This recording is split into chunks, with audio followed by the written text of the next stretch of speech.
O anticristo ele vai ser um homem e ele vai guerrear, ele vai ter nações que vão apoiar ele. Só que Jesus ele vai precisar dividir a terra para ser governada, para ser restaurada.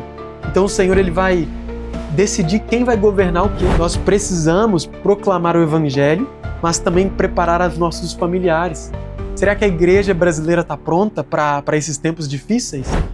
Continuação da nossa aula de escatologia. A gente começou vendo, né, entre várias coisas, nós vimos que existe um sentido profético para as festas anuais bíblicas. Nós vimos que o Senhor Jesus, quando ele veio pela primeira vez, como o servo de José, né, o Messias Ben Yosef, filho de José, que veio para sofrer e dar a vida dele por nós, ele morreu como Cordeiro de Deus e ele também ressuscitou aqui na festa das primícias e tem a festa de Pães Asmos. São 3 festas de primavera. Ali, quase no início de verão, nós temos a festa de Pentecostes, que é o Espírito Santo sendo derramado. Isso está acontecendo até hoje, porque nós já estamos no tempo do fim, ali como a gente viu no livro de Atos, capítulo 2, que Pedro, ele cita Joel e ele fala, nós já estamos no tempo do fim. As festas de outono, elas apontam mais para o que Jesus ainda vai cumprir, que no caso é a trombeta na sua volta. Nós vimos alguns versículos que falam que no som da última trombeta ele vai voltar. A festa de Yom Kippur aponta muito para Zacarias, onde fala ali que o povo judeu, espírito de graça e súplica sobre eles se arrependem e o remanescente é salvo. Romanos 11, 26 fala, então todo Israel será salvo.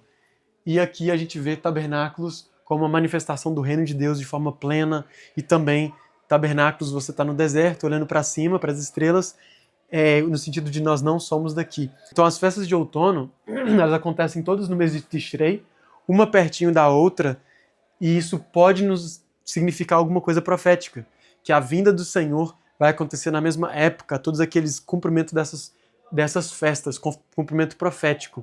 Elas têm princípios, mas eu acredito que elas também apontam para algo no futuro. Assim como as 3 primeiras festas de primavera se cumpriram na vinda do Senhor, praticamente quase que na mesma semana, a festa de Páscoa e a festa das primícias, que foi a ressurreição do Senhor. Então a festa das trombetas anuncia o rei, ela traz aquela vigilância. Yom Kippur traz um clamor e a salvação do remanescente de Israel, assim como eu disse. Yom Kippur é muito conectado a esse dia de temor, os 10 dias de temor de trombetas até o Yom Kippur. Trombetas é o ano novo judaico hoje, então é aquele tempo onde você está clamando a Deus para que o seu nome possa ser escrito no livro da vida. Então dá todo esse conceito de julgamento chegando, juízo e temor de Deus. E jejum tem também a ver com arrependimento, né? Esse é o Yom Kippur.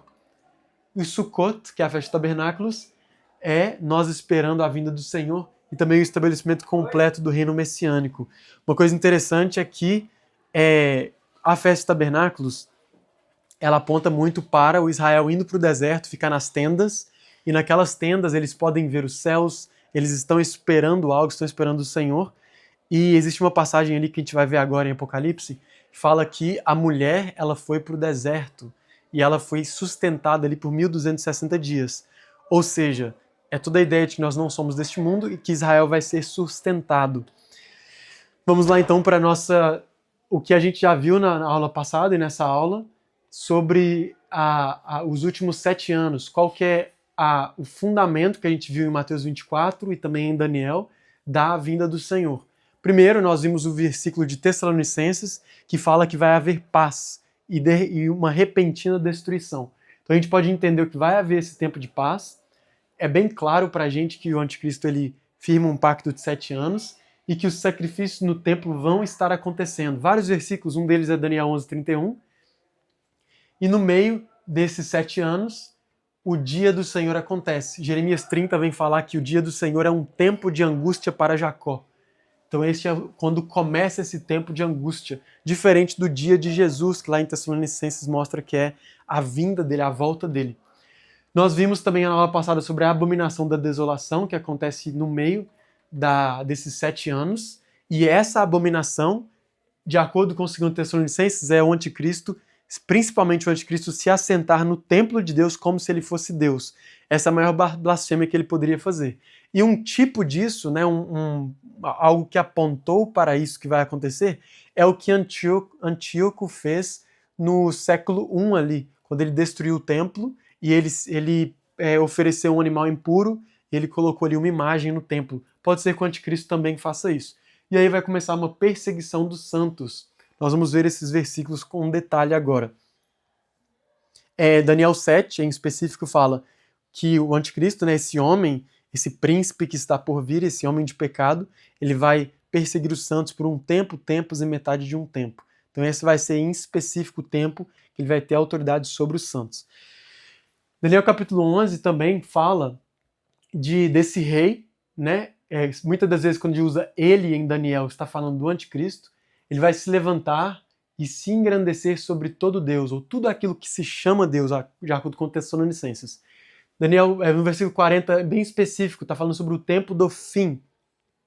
Quando a gente lê Daniel capítulo 11, o início do capítulo, muitas pessoas defendem que muitas coisas já foram cumpridas, mas a partir do versículo 35, são coisas ainda que têm que se cumprir, ou até mesmo a partir do versículo 30.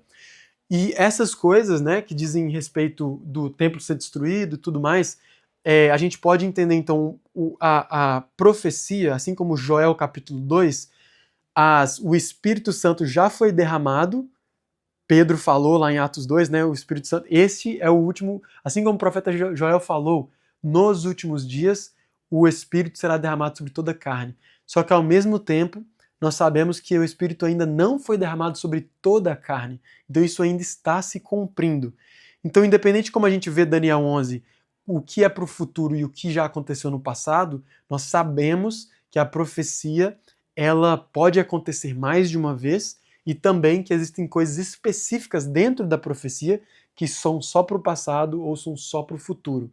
Então, quando a gente lê o início de Daniel 11, muitas pessoas começam a ver, porque quando o Império Romano caiu, existiu um imperador, ele se dividiu em 4 impérios, e aí existe tudo isso. O templo foi destruído, várias coisas já foram um tipo daquilo que vai acontecer também.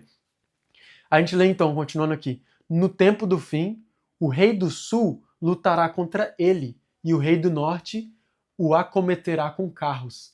E ele também entrará na terra gloriosa, e muitos países serão derrubados, mas escaparão das suas mãos estes, Edom e Moabe, e as primícias dos filhos de Amon.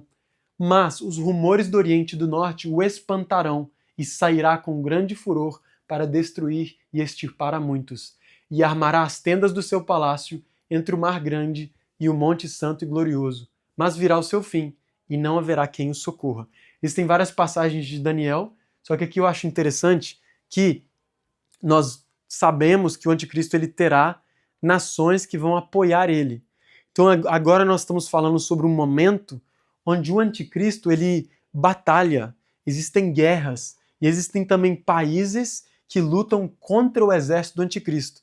Porque lá em Apocalipse 17, quando a gente fala sobre os 10 chifres, podem haver entendimentos diferentes, em lugares diferentes do que são esses 10 chifres, ou essas 10 coisas, mas em Apocalipse 17, 12, ele fala especificamente assim: e os 10 chifres que vistes são 10 reis, que não receberam o reino ainda, mas receberão poder como reis por 1 hora, juntamente com a besta. A besta, a gente sabe ali, em Apocalipse, a primeira besta é o anticristo. Então nós entendemos que existem 10 reis, inclusive em outras passagens da Bíblia hebraica, ele até cita algumas das nações, como Cush, né, que é a Etiópia, e outras nações ali, que vão apoiar, que vão estar apoiando o anticristo. Então nós temos esse entendimento, lá em Apocalipse 17 diz que essas nações vão ter um mesmo intento e vão entregar o seu poder à besta, e eles combaterão contra o Cordeiro, mas o Cordeiro os vencerá. Aqui em Apocalipse já resumiu tudo. Um dos princípios da gente ler Apocalipse é porque nem tudo é sequencial e lógico, ou seja, da mesma forma que em Gênesis capítulo 1 fala da criação. Gênesis capítulo 2 repete a história da criação de um ponto de vista diferente. Então lá em Apocalipse também ele está Ele pode estar falando dos mesmos acontecimentos dos 7 anos, mas agora ele está falando de um ponto de vista diferente. Então existe, por exemplo, ali no capítulo 11, ele fala das testemunhas, que vão profetizar por 1260 dias. No capítulo seguinte ele fala da guerra que teve nos céus, e que Miguel batalhou pelo povo. Eu já vou falar mais sobre esse versículo daqui a pouco. Só que basicamente vamos ver algumas coisas que acontecem. A gente entende que no tempo do fim, este rei que vai se levantar, o anticristo, ele vai batalhar. Ele não domina tudo a princípio. Nós vemos também a realidade de que ele batalha, existe guerra. Quando fala sobre o rei do sul, nós não sabemos exatamente quem é. Nós sabemos que o Egito, algumas vezes na Bíblia, é chamado do rei do sul. E ele vai ir e vai também escutar rumores, ou seja, ele vai ter medo de outras nações em outros lugares que podem ir contra ele. Existe outra passagem, aqui em Daniel também, que vão vir navios de Quitim, que tinha naquela região ali da Grécia, ali do sul da Europa, ou seja, vão vir navios que podem amedrontar o anticristo e vai fazer ele voltar dessa terra do sul onde ele estava. E ele vai ouvir rumores, vai ficar espantado e vai embora. Ou seja, é uma guerra, vai acontecer até que o anticristo ele tome o poder. A gente vai ver também sobre isso. Apocalipse 16 fala que as nações serão reunidas no Armagedon. O Armagedon é o monte ou vale, né, do Meguido. E esse Meguido, ele é um vale que a gente poderia até mesmo entender como ele estando entre o Mar Grande, o Mar Grande é o mar ali Mediterrâneo, e o Santo Monte, que é o Monte do Templo. Ele é o único monte que a Bíblia chamaria de santo. Então, entre Jerusalém e o mar, existe muita terra, por exemplo, Tel Aviv e toda aquela região. E o interessante é que o anticristo, ele colocaria ali os seus exércitos naquele vale, e ele também, estando naquela posição estratégica, antes talvez de ir de uma última vez para Jerusalém, para acabar com Jerusalém, ele já vai estar tendo o poder, né, desde a abominação da desolação, ele já vai ter o poder sobre Israel. O povo da Judéia já fala, aquele que estiver na Judéia, quando vir isto, fujam para os montes. O povo judeu vai ter fugido. O mais interessante, quando o povo judeu fugir, eles vão fugir para os lugares desérticos, para os países em volta, que vão poder ajudar eles. Então os árabes que acreditam em Jesus hoje vão poder receber e tomar conta do povo judeu que vai fugir naquela época. E aqui ele fala que Edom e Moabe não vão ser atingidos por ele. Edom e Moabe hoje é a Jordânia. É por isso que muitas pessoas falam sobre Petra, que eles vão se esconder. Mas não vai ser só Petra, vai ser vários lugares, cumprindo aquilo que está escrito em Oséias capítulo 2, que o Senhor ele vai encontrar o seu povo no deserto. Ou até mesmo lá em Cântico dos Cânticos, como diz, quem é essa que vem do deserto reclinada sobre o seu amado? Ou seja, Deus vai salvar o seu povo, vai estar se escondendo, esperando pelo Senhor ali no deserto. E essa é a festa dos tabernáculos que nós vimos. O clímax da rebelião de Deus contra Deus, né, antes da vinda do Senhor, é isso aqui. Ele está com os exércitos vindo contra Jerusalém. Eu não estou falando que isso aqui é logo antes da vinda, mas nós sabemos que isso vai acontecer. E que eu estava falando sobre essa região, né, que ele vai parar com o seu exército. Aquela região ali, entre o Mar Grande e Jerusalém, o aeroporto de Ben Gurion, o aeroporto de Israel, também está ali. Então, se o anticristo quiser parar Israel, quiser travar tudo que está acontecendo, ele também vai parar naquela região, travando o aeroporto, travando o exército de Israel e todas essas coisas. Ou seja, o que eu estou querendo mostrar é o anticristo ele vai ser um homem e ele vai guerrear, ele vai ter nações que vão apoiar ele. Né? Tem uma passagem bem interessante que fala que quando o chifre pequeno, que é o anticristo, que fala blasfêmias contra Deus, quando ele surgir, ele vai derrubar 3 reis. São reis, então são países. Então vai ter pelo menos uma confederação de 10 nações que vão estar apoiando o anticristo. Daniel capítulo 12 diz: neste tempo se levantará Miguel, o grande príncipe, o defensor dos filhos do teu povo, e haverá tempo de angústia qual nunca houve, desde que houve nação até aquele tempo. A gente viu então Daniel capítulo 11, e agora, logo depois, o versículo seguinte é esse, Daniel capítulo 12. Vai haver um tempo de angústia, vai haver um tempo de grande aflição, que comumente é chamado de grande tribulação, que a gente entende que depois da abominação da desolação ser posta, são 3 anos e meio. A gente vai ver que pode haver uma mudança, mas a estrutura básica é essa. Pode haver mudança por quê? Porque Daniel ele fala de outras datas também, mas a gente já vai ver isso. O interessante com essa passagem de Miguel se levantou e uma batalha no céu e depois existe grande tribulação, ela é totalmente ligada com essa passagem de Apocalipse 12, ao qual Satanás ele persegue a mulher. A mulher, né, existe um bom consenso até certo ponto de que a mulher ela é Israel e as interpretações escatológicas diferentes que a gente viu mais cedo, elas têm a ver com o que significa esse tempo. Será que é um tempo na história? Será que é um tempo específico no final dos tempos? Só que como a Bíblia é bem constante em falar 42 meses, tempos e metade de um tempo, 3 anos e meio, e falar 1260 dias, nós acreditamos que vai haver um tempo específico de 1260 dias literais no final, onde a mulher ela vai se esconder no deserto. E é aquela mesma questão. Quando a mulher ela vai para o deserto, Satanás vai tentar matar ela, só que fala que a terra vai ajudar ela. Ela vai ser, vai ser sustentada no deserto e Satanás não vai conseguir destruir ela.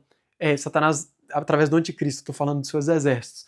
Porque aqui aqui é um símbolo, né? Fala sobre a mulher, sobre Israel. E aí fala o seguinte, que quando a mulher estiver no deserto, que é Israel que fugiu para os montes, né? Aqueles da Judéia, é o mesmo conceito. Aqui em capítulo 12, fala que existiu uma guerra nos céus e Miguel batalhou e venceu Satanás. E Satanás foi lançado para a terra com ira. E aí ele fala assim, ai daqueles que estão na terra. Porque Satanás sabe que ele só tem um tempo curto. Ou seja, é interessante que a gente vê Apocalipse 12, a guerra nos céus e logo depois a tribulação. E Daniel 12 a gente vê a mesma coisa. Guerra nos céus, Miguel lutando contra Satanás e depois a grande tribulação, tempo de angústia, que é o que a Bíblia hebraica usa para a grande tribulação, é tempo de angústia de Jacó. Nesse mesmo conceito, nós vemos por 3 anos e meio as testemunhas vão estar profetizando em Jerusalém e que a cidade seria pisada por 42 meses, que tem a ver com os judeus saíram de Israel, a abominação ela causa desolação, ou seja, quando a abominação ela é posta em Jerusalém no templo, o povo de Israel vai ser desolado, ou seja, eles vão ter que fugir. Então, o tempo de os gentios pisarem em Jerusalém por 42 meses. Apocalipse 13 fala, foi-lhe dado poder para agir por 42 meses e foi-lhe permitido fazer guerra aos santos e vencê-los. Lá em Apocalipse 12, quando o anticristo, né, Satanás através do anticristo, não consegue vencer a mulher, no versículo 17 fala, dragão irou-se contra a mulher e foi fazer guerra contra o resto da sua semente, os que guardam os mandamentos de Deus e têm o testemunho de Jesus Cristo. Ou seja, ele não conseguiu destruir a mulher Israel durante aquele tempo, então também vai haver perseguição contra todos aqueles que creem no Senhor, aqueles que são considerados a semente dela, ou seja, os que vieram acreditar no Senhor. Então essa aqui é a nossa estrutura dos 7 anos. O que acontece no final é, o remanescente de Israel é salvo, porque eles clamam ao Senhor, Romanos 11, 26. Na hora quando o Senhor volta, depois desse tempo, nós encontramos o Senhor nos ares, e depois o Senhor mesmo vai voltar para pelejar e julgar. Ele volta para pelejar, está escrito em Zacarias 14, ele também vai julgar a terra. Isso está nesse contexto de Zacarias e também de Mateus 24. Mateus 24 diz que logo depois da aflição daqueles dias, o Senhor vai voltar. Isso é bem interessante, quando a gente vê sobre a volta do Senhor, né, Apocalipse 19 fala que ele volta com os seus exércitos, ele vem montado sobre um cavalo branco. Zacarias 14 diz, então sairá e pelejará, e naquele dia estarão os seus pés sobre o Monte das Oliveiras. Então é o Senhor voltando para pelejar. Uma coisa interessante que a gente falou sobre os juízos, que vem antes do milênio e depois do milênio, é porque o Senhor Jesus ele vai precisar, quando ele for governar por 1000 anos, nós não vamos entrar aqui muito no milênio, nós vamos ter uma aula só sobre o milênio, sobre a ressurreição, só que Jesus ele vai precisar dividir a terra para ser governada, para ser restaurada. Então o Senhor ele vai decidir quem vai governar o quê. Então vai haver certo juízo, né, para a terra ser restaurada. E o milênio, esse tempo de restauração, ele também tem a ver com Isaías 2, que fala, do monte do Senhor, de Sião sairá a lei. Ele julgará entre as nações e converterão as suas espadas em relhas de arado, ou para ceifar, né, em ceifos. Então, basicamente, ele está falando que quando o Senhor voltar, não vai haver mais guerra, e ele vai restaurar tudo. E removerei o cativeiro do meu povo Israel, e os plantarei na sua terra, e nunca mais serão arrancados. Amós 9. Está falando quando o Senhor Jesus voltar, eles nunca mais serão arrancados. A gente sabe que isso vai acontecer de novo. Então vai haver um certo juízo, mas o juízo final, o juízo do trono branco, quando os mortos ímpios vão ressuscitar, e vai haver um juízo final, vai ser depois do milênio, Satanás vai ser solto, ele vai atrair as nações de novo. A gente falou um pouquinho sobre isso na última aula, no tempo de perguntas. Logo depois desse anticristo que guerreia, nós vemos também um anticristo que domina.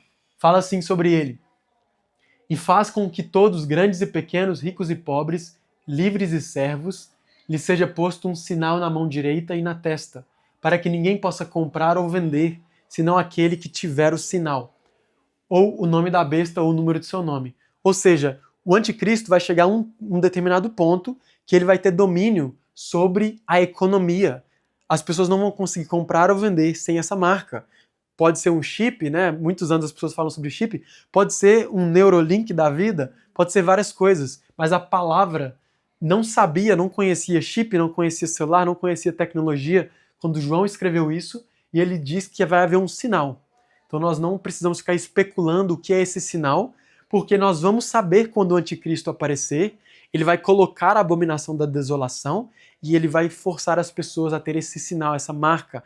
E não só ter a marca, mas eles vão adorar a besta. Eles vão adorar a besta e a sua imagem. Então é interessante pensar o que é a imagem da besta. Pode ter a ver também com tecnologia.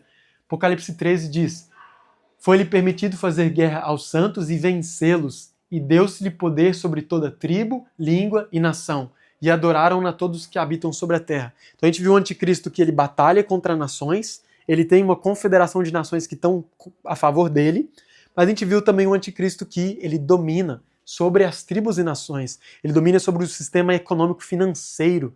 E é aqui neste momento que nós, os santos, vamos precisar ter uma dependência do Senhor sobrenatural, porque se nós não podemos comprar e vender, nós dependemos do Senhor para prover, não só financeiramente, mas como multiplicação de comida. E nós vamos ver, eu acredito, muitos milagres e maravilhas. Muitas pessoas que vão se converter ao Senhor. Nós vamos ver milagres como nunca vistos antes. O Senhor Jesus falou: vocês farão coisas maiores do que essas. E coisas maiores do que Jesus fez, né? Ele ressuscitou os mortos. O que seriam coisas maiores?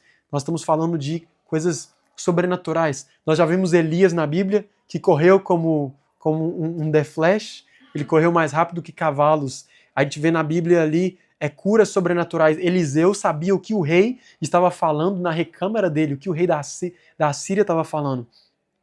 Nós vemos na Bíblia Eliseu pedindo fogo do céu, leprosos sendo curados.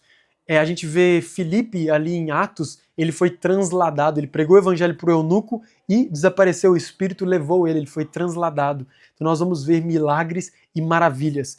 E ao mesmo tempo, nós temos um tipo do tempo do fim, e da ira do Senhor e da perseguição, assim como o povo de Israel que estava no Egito. Nas primeiras pragas, Deus ele não especifica que livrou Israel o povo de Israel no Egito das pragas. Só que a partir da quarta praga, ele fala diversas vezes, acho que são pelo menos 4 vezes, que ele fala que aquelas pragas não atingiram a terra de Gósen, que era a terra que o povo de Israel estava. Ou ele fala que o povo de Israel não foi atingido. E lá em Apocalipse 16, na primeira taça, as taças a gente tem que entender que as trombetas são 7 selos, 7 trombetas e 7 taças.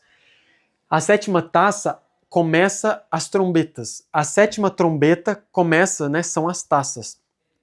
As trombetas e as taças, elas são muito similares em várias coisas que acontecem. Se a gente vê a primeira trombeta e a primeira taça, elas são parecidas. Só que a diferença é que as taças, elas são muito mais fortes. É como se fosse um tempo final, onde Deus vai derramar assim toda a ira. Ele fez várias coisas contra a terra, os mares, rios secando, coisas caindo dos céus, sinais nos céus, coisas que vêm sobre os homens. E aí quando chega as taças, são coisas quase às vezes parecidas com as trombetas, só que bem mais fortes. e chega a 1/3 da terra morrer. Então, nesse tempo, nós acreditamos que o Senhor vai nos livrar. Por exemplo, na primeira taça, está escrito que vem uma chaga terrível e maligna sobre os homens que tinham a marca da besta e que adoravam a sua imagem. Ou seja, os que não tinham a marca, eles foram poupados. Então existem aqueles que são selados do Senhor, que são poupados, ou às vezes algumas pragas, elas só vêm algumas taças só vêm sobre os iníquos, aqueles que têm a marca da besta. Só que é claro que vai haver, todos nós vamos sermos afetados, e vamos, não só isso, nós vamos ser perseguidos com a ira, né, do anticristo através dos seus exércitos e o controle mundial. Então vai ser um tempo muito difícil, onde a igreja vai ser refinada, purificada, assim como o ouro, quando entra para ser refinado de toda a sua impureza. Então nós veremos as maravilhas do Senhor e nós seremos salvos, a nossa esperança de que o Senhor está vindo, nosso clamor maranata. E não só isso, o que começa a primeira taça a ser lançada sobre a terra, a taça que traz especificamente somente sobre aqueles que têm a marca da besta, ela é traga através do clamor e da oração dos santos. Olha que interessante. Os selos começam a ser abertos porque foi achado alguém que é digno. Ele achou no céu, não havia ninguém digno de abrir os selos do livro.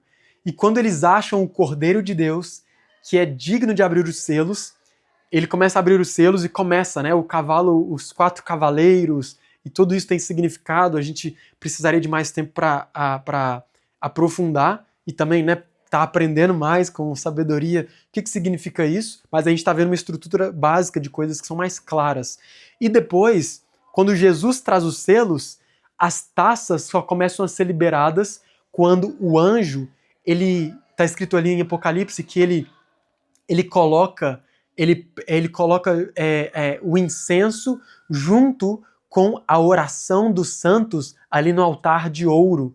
E aí ele pega aquilo, a brasa desse altar de incenso, e ele lança sobre a terra. Começam as taças desse jeito. Ou seja, a ira do Senhor sobre a terra e sobre os iníquos vem através da oração dos santos. Aquilo que apressa a volta do Senhor, ou seja, o nosso clamor maranata. Nós falamos um pouquinho sobre essas datas diferentes que tem em Daniel. É interessante eu trazer um pouquinho sobre isso antes da gente concluir. Nós temos a abominação da desolação que acontece no templo e marca o fim da paz. Ela vai acontecer no meio dos 7 anos de paz.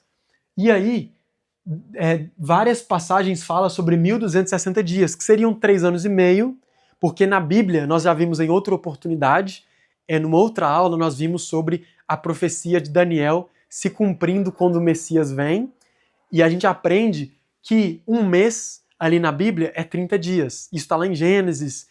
Resumo, ele fala sobre 5 meses e 150 dias lá em Noé, na arca. Mas resumo, esses 42 meses, eles equivalem a 1260 dias, que equivale a 3 anos e meio.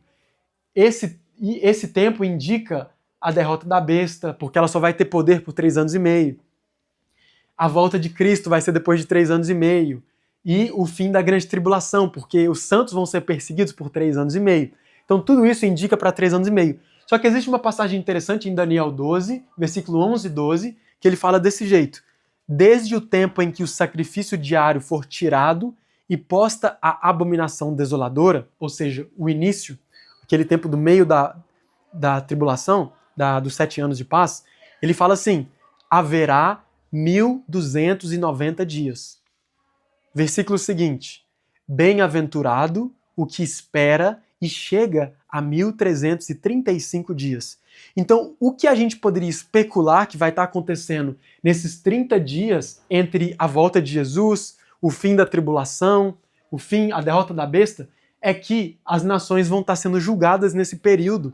Jesus vai estar voltando para Jerusalém, ele vai estar nos céus, nós vamos encontrar com ele, mas aí ele também vai precisar purificar Jerusalém. E aí ele vai começar a estabelecer, ele vai começar a julgar, né? Vai ter julgamento, e depois nós vemos mais 45 dias, o que provavelmente vai ser o tempo que vai levar para que a recompensa seja dada aos santos, porque o versículo diz, bem-aventurado o que espera e chega até 1335 dias. Então provavelmente vai ser o estabelecimento completo do reino messiânico, ou seja, a plenitude do reino milenar, o reino messiânico. E ele vai começar a dar essa bênção, vai ser um tempo de bênção para aqueles que creem, aqueles que perseverarem até o final e aqueles que morreram em Cristo que serão ressuscitados. Os que morreram sem Cristo não vão ressuscitar, e por isso que a Bíblia fala bem-aventurado aquele que tem parte na primeira ressurreição, porque vão reinar com Cristo. Esse é Apocalipse 20, que fala sobre o milênio, e depois vai ter um outro juízo depois do milênio, onde todos os mortos que morreram sem Cristo vão ressuscitar. Eu vou terminar com esse versículo. E eles o venceram pelo sangue do Cordeiro e pela palavra do seu testemunho, e não amaram a sua vida até a morte. Estes são os santos, estes somos nós. Estaremos vivos, seremos refinados, veremos as maravilhas do Senhor, o Espírito de Deus agindo sobre nós, através de nós, de maneira sobrenatural. Só que existe uma urgência para nós hoje. Nós precisamos preparar o caminho do Senhor, nós precisamos proclamar o Evangelho, mas também preparar os nossos familiares. Será que a igreja brasileira está pronta para esses tempos difíceis? Será que a igreja brasileira estava pronta para o Covid? E olha só que o Covid está aqui, ó. E depois vão começar a ter dores de parto mais intensas e mais fortes até a volta do Senhor. Apocalipse capítulo 5 também diz,